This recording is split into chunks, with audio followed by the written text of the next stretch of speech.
विद्यार्थी बसलेल्या उपोषणाला त्या अनुषंगाने राहुल गांधींनी पत्र लिहिलं, कारण मुख्यमंत्र्यांनी स्टेटमेंट केलेलं होतं. राहुल गांधींनी पत्र लिहित म्हटलेलं आहे की भीक नव्हे तर हक्क मागत आहेत त्या विद्यार्थी. राहुल गांधी यांच्या पुण्यातल्या छात्रों की गुंज कार्यक्रमात मी त्या आदिवासी मुलींची वेदना पाहिली, अख्ख्या देशानं पाहिली. महाराष्ट्रामध्ये आदिवासी पाड्यांवर, आदिवासींच्या आश्रमशाळांमध्ये, आदिवासींच्या संदर्भात जो अन्याय सुरू आहे हे महाराष्ट्रात वर्षानुवर्ष सुरू आहे. सगळ्यात जास्त भ्रष्टाचार कुठे असेल तर तो आदिवासींच्या विकास निधीमध्ये सुरू आहे.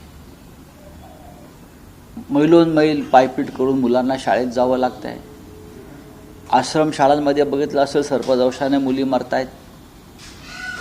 आश्रमशाळेमध्ये आपण पाहिलं असेल निकृष्ट दर्जाचं त्यांना भोजन दिलं जातं. 13 शिट्या घेऊन वाटाणा शिजत नाही या सरकारचा, आणि त्याच्यावरती कोणी आवाज उठवला की त्या शिक्षिकेला निलंबित करायचं. गेल्या काही काळापासून, दिवसापासून, मला वाटतं 17 ते 18 दिवस झाले पुण्यामध्ये आदिवासी विद्यार्थी उपोषणाला बसलेले आहेत. त्यांच्या फीचा, स्कॉलरशिपचा विषय आहे. अशा वेळेला जर राहुल गांधी या देशाचे विरोधी पक्षनेते आहेत, लोकसभेचे विरोधी पक्षनेते आहेत, त्यांनी त्या भूमिकेतून सरकारला पत्र लिहिलेलं आहे आणि सरकारनं त्या संदर्भात त्यांच्या कामात सुधारणा करणं गरजेचं आहे. सर, तुम्ही अगोदर या सगळ्या संदर्भामध्ये खरं तर आवाज उठवला होता आदिवासींच्या संदर्भात. आता एक न्यायमूर्ती आहे प्रसन्न वाळे, त्यांनी देखील असं म्हटलंय की तुम्ही कुंभमेळ्याला एवढा मोठा निधी देतात, मार्गिकांना एवढा मोठा निधी देतात, तर इकडे 0.% जरी निधी दिला असं तर महाराष्ट्र. न्यायमूर्ती वराळे यांचं अभिनंदन केलं पाहिजे.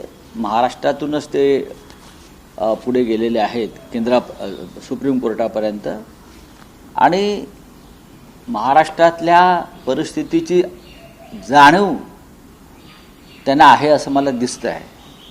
कुंभमेळ्यामध्ये आत्ता 38,000 कोटीचं बजेट केलं आहे. ते 45 आणि शेवटी ते 75,000 कोटीपर्यंत जाईल. या 75,000 कोटीतले प्रत्यक्ष किती पैसे नाशिक शहरात कुंभमेळ्यासाठी खर्च होतील हे संशयास्पद आहे. कारण आत्ताच हजारो कोटी रुपये ठेकेदारांच्या माध्यमातून त्याचं गबन केलेलं आहे, हे स्पष्ट दिसतं आहे.